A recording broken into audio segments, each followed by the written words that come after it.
Pak Profesor Nurman dalam rangka apa nih ke Mahat Az-Zaitun, Pak? Saya sebagai dosen ya, dosen UIN. Kemudian ya kita tahulah Ponpes ini agak sedikit lagi viral lah gitu ya.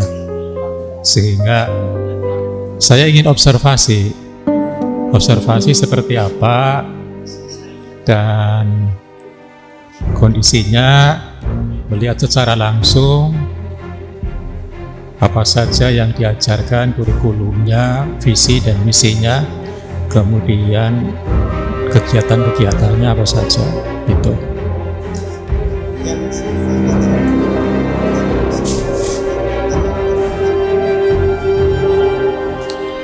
Yang lagi viral itu ada semacam anggapan bahwa Zaitun ini ada sesuatu yang menurut sebagian orang itu masih kurang pas gitu ya, cara mengajarkan agamanya atau apanya lah gitu, kira-kira ada seperti itu.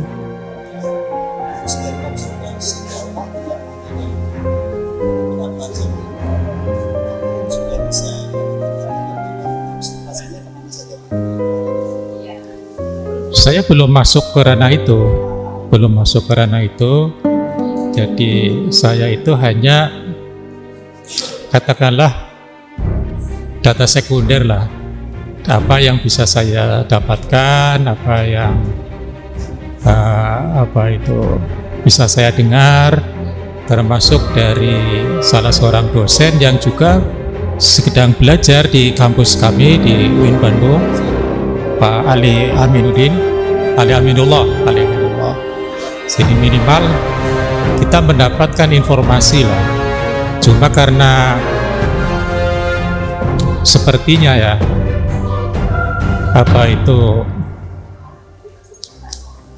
yang dalam tanda petik itu seperti dibidik ya. Yang dibidik adalah syekh. Ya tentunya lebih bagus itu kalau yang klarifikasi syekh sendiri gitu. Dan saya belum dapat itu. Ya yang saya dapatkan dari yang saya lihat, yang kemudian dari Ustadz yang ada di sini ya, sejauh ini memiliki keunikan memang pesantren ini. Apa itu keunikannya apa? Kemandirian itu keunikan juga. Kemudian menggabungkan antara pengetahuan dengan keterampilan siswa, mereka dipersiapkan untuk bisa hidup mandiri, terampil menghadapi kehidupan nantinya begitu. Itu unik menurut saya karena santri yang kurang lebih 5.000 itu dicukupi pangannya itu oleh pesantren sendiri, bisa dikatakan hasil karya sendiri. Tanaman padi sendiri, ternak ayam sendiri gitu, macam-macam gitu ya. Yang untuk mencukupi kebutuhan itu adalah unik ya. Ini unik dalam konteks pengertian positif apa pengertian yang kurang baik? Positif, saya pikir positif itu artinya kan belajar kemandirian ya. Positif itu kemandirian artinya. Diawali dari lembaga pendidikan yang mandiri. Mandiri itu artinya kan berarti mencoba membiayai dirinya sendiri gitu. Sehingga ibaratnya visi misi itu ya memang sesuai dengan keinginan.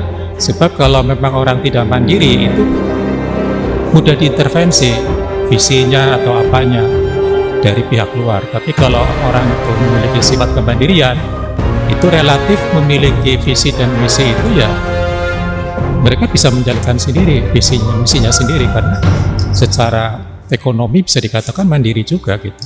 Kalau keunikan soal menggabungkan kurikulum antara DEPAK dan Dignas menurut Bapak?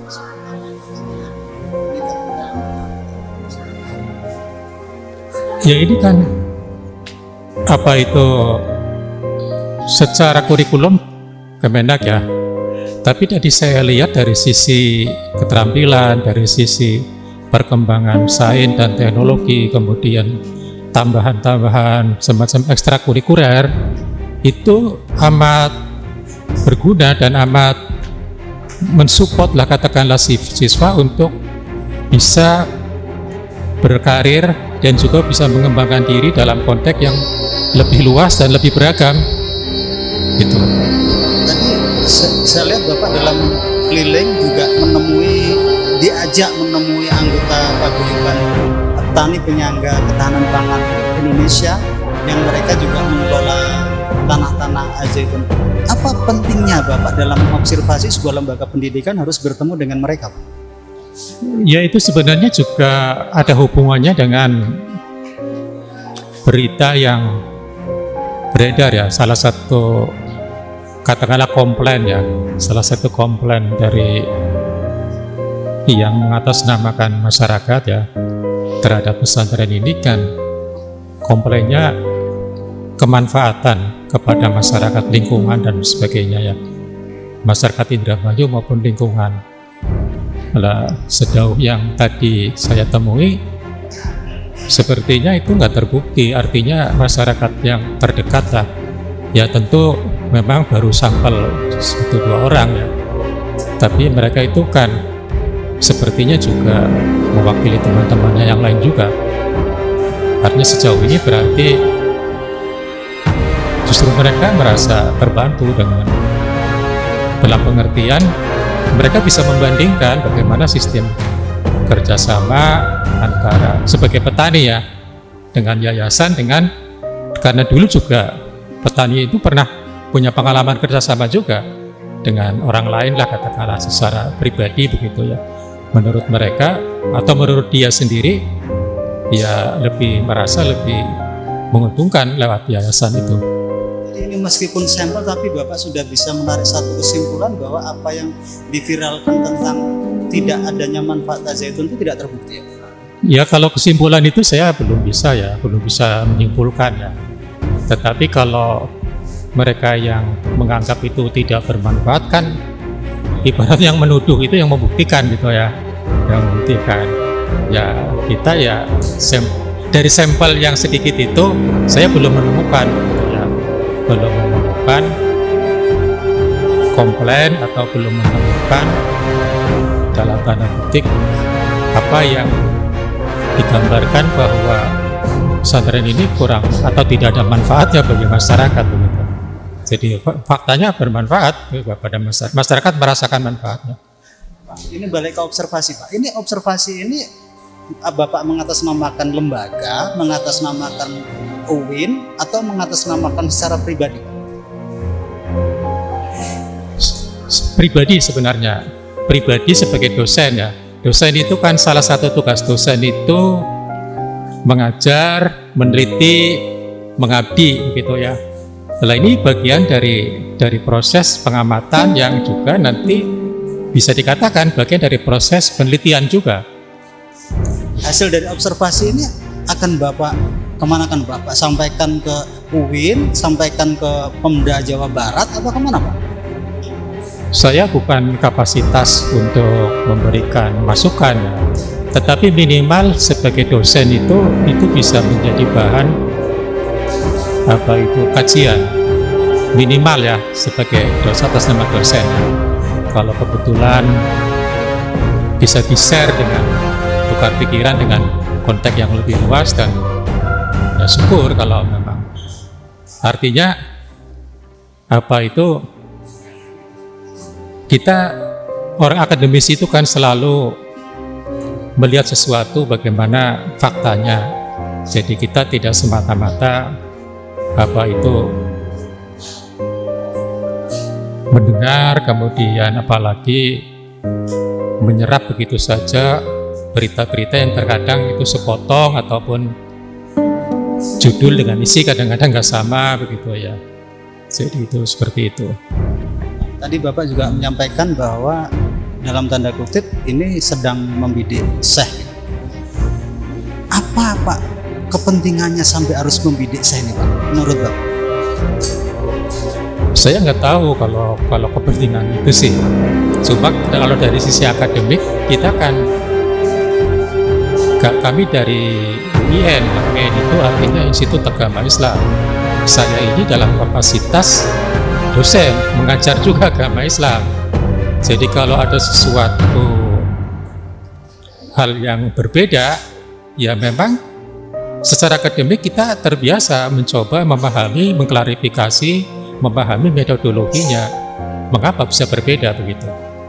Kalau tadi Bapak juga katakan bahwa yang mestinya yang mengklarifikasi itu syekh gitu ya.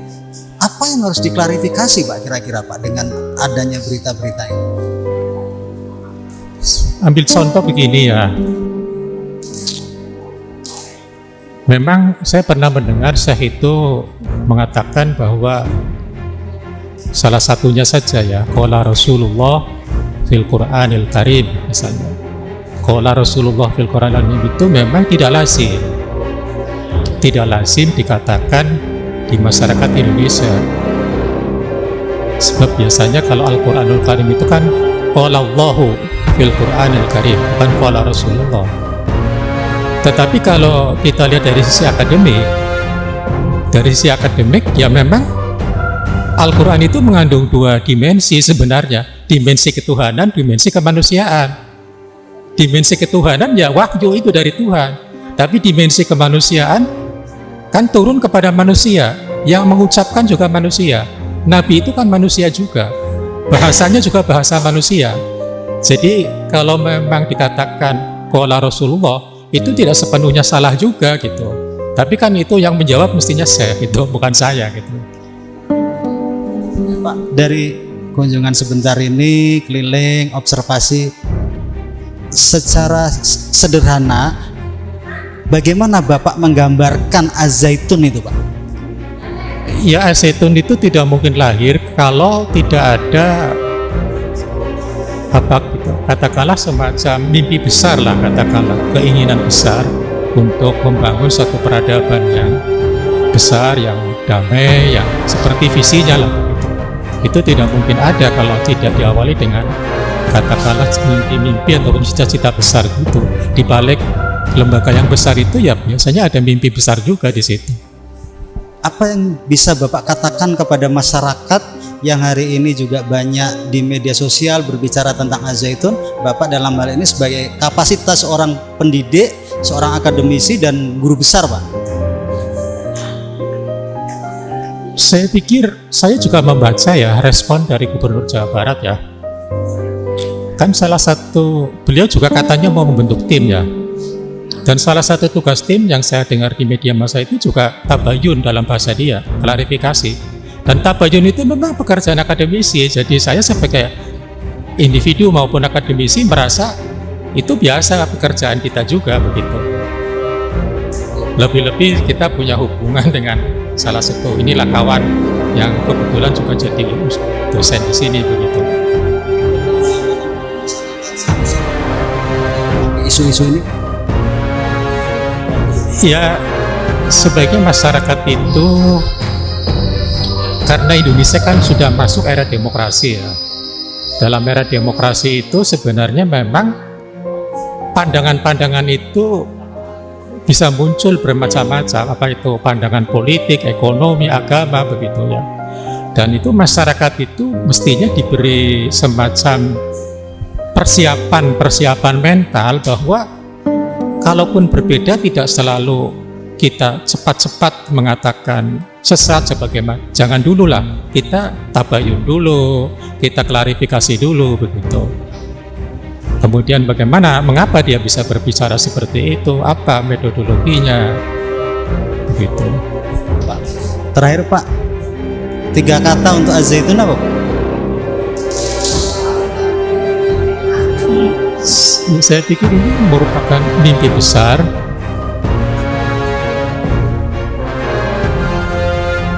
Banyak tantangan dan mesti sabar gitu.